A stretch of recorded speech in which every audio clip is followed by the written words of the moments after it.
Hello everyone, welcome back to Abstract Algebra. Today we're proving a big theorem, Cauchy's theorem. So what does the theorem say?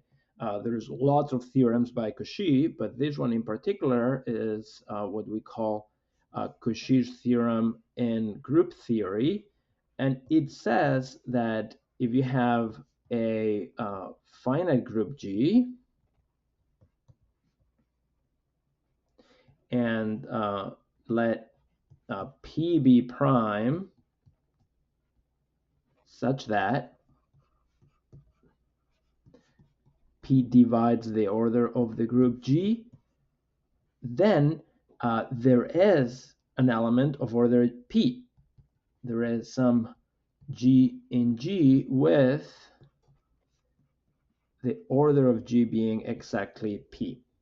Okay, so just recall that we have proved this for abelian groups. So we have proved this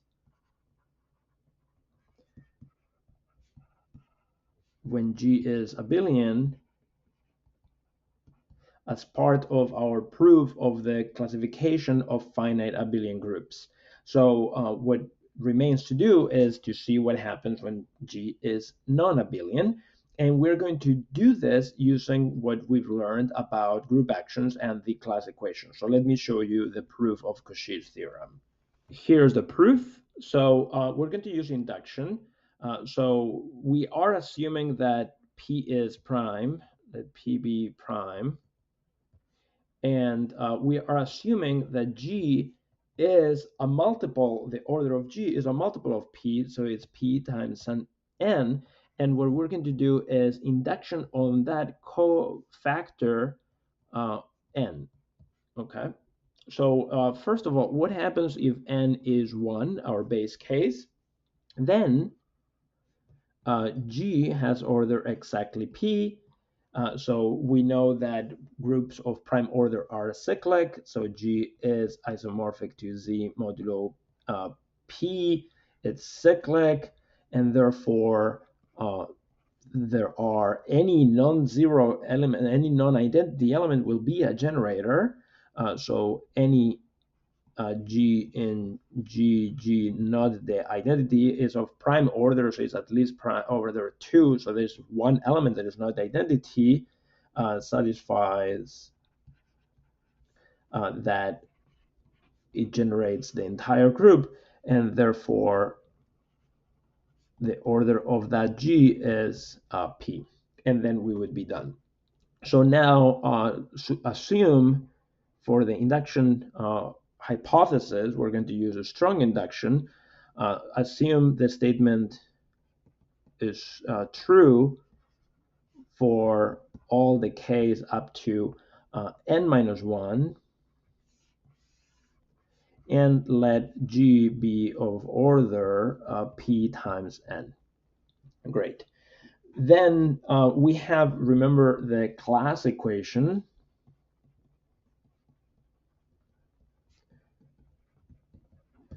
The class equation is what we get when we let G act on G via conjugation. What we learned is that the order of G is the order of the center plus indices of centralizers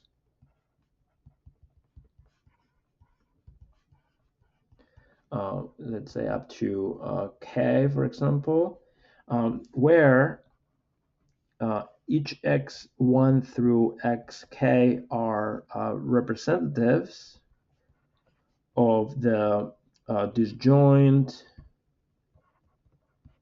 non-trivial conjugacy classes in G. Okay, and what are those? What is this? These are what we call usually CGXI. So these are centralizers. They are stabilizers of the element xi under conjugation. So these are the elements in G that stabilize xi when I conjugate. Okay, so what is going to be the proof?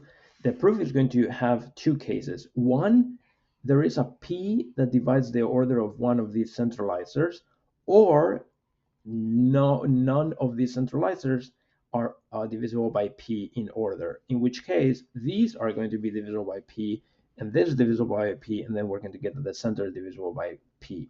Okay, so for the proof now of the induction step, we distinguish two cases. First, let's suppose there is some I in the range of the however many distinct conjugacy classes are there, such that P divides the order of one of these centralizers.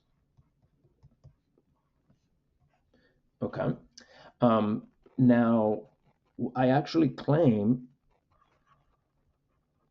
that these centralizers, first of all, they are subgroups that we know because they are actually stabilizers, and we proved that stabilizer, this is the same as the stabilizer of xi under conjugation, and I'm going to claim that that is a proper subgroup of G. Why? Because we have the orbit stabilizer theorem that says that the size of an orbit is equal to the index of the stabilizer. Okay, which, as I said, the stabilizer here is the same as the centralizer.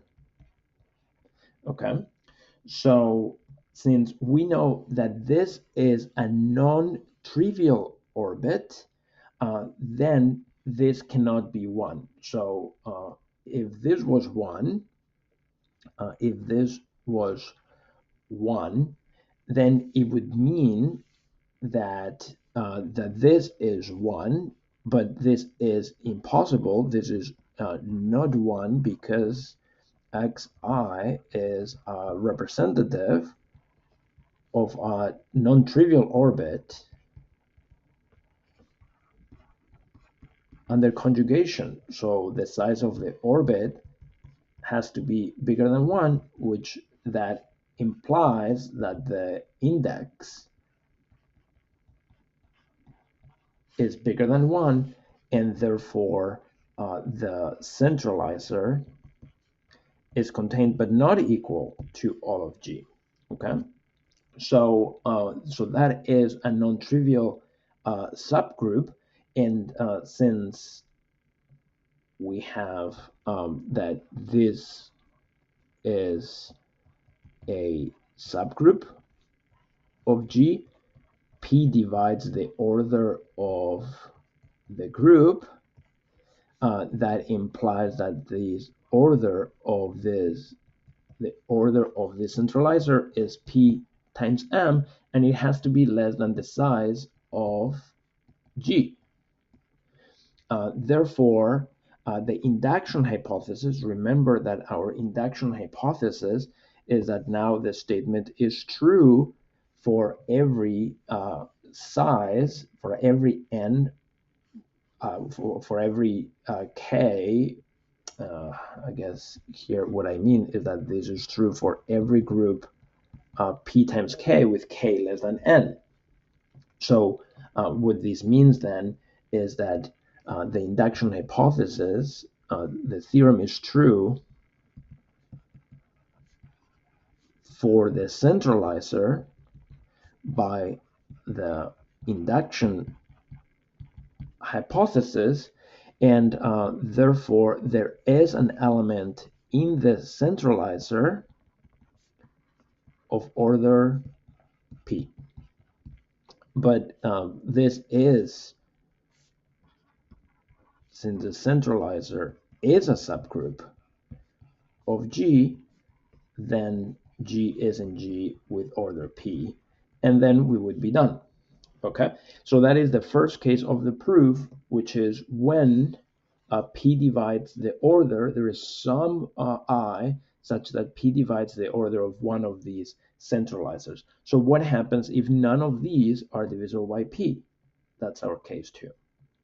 So then our second case is that for all I up to K, P does not divide the order of one of those centralizers.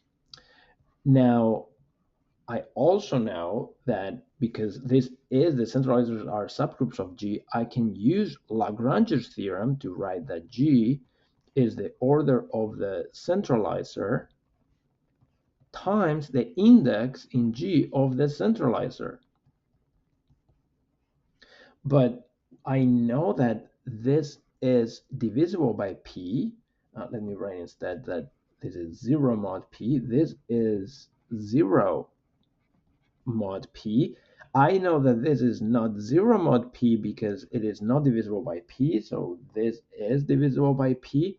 This is not divisible by P because we are in the case where we're now assuming that none of them are divisible by P, and therefore this is a number that is divisible by P. This is an integer divisible by P, so this one has to be divisible by P for all I. So for every I, that has to be the case. But then look back at the class equation. Then the class equation tells me that this is the center plus the sum of all those indices of centralizers.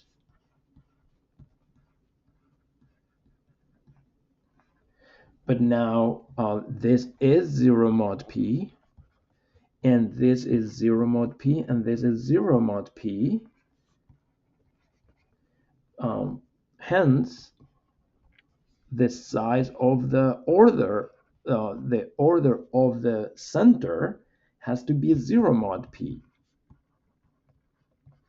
If you don't believe me, just write the order of the center as the order of the group minus the sum of all those indices of centralizers. And guess what? All of this is a multiple of P. And therefore, P divides the order of the center, but since the center is abelian, we know the theorem for abelian groups. P, there is now an element of order P in the center, so there is an element in the center which is another subgroup of G of order P, and therefore it's in G also. So there is an element of order P, and this completes the induction step. So therefore, by the principle of mathematical induction, the theorem holds for all n, and we have proved Cauchy's theorem. That's it. And now that we have proved Cauchy's theorem, we can prove something else that we also proved using the finite abelian group version of Cauchy, which is the following. We proved a theorem about P groups. So remember what a P group is. Let G be a finite group, and let P be prime. Then we say G is a P group if every element of G has that the size of G, the order of G, is a power of P for some K bigger or equal to 0. And what we proved for abelian groups is the following, that now we're going to prove for all groups. Let G be a finite group on P prime. Then G is a P group if and only if the order of G is a power of the prime P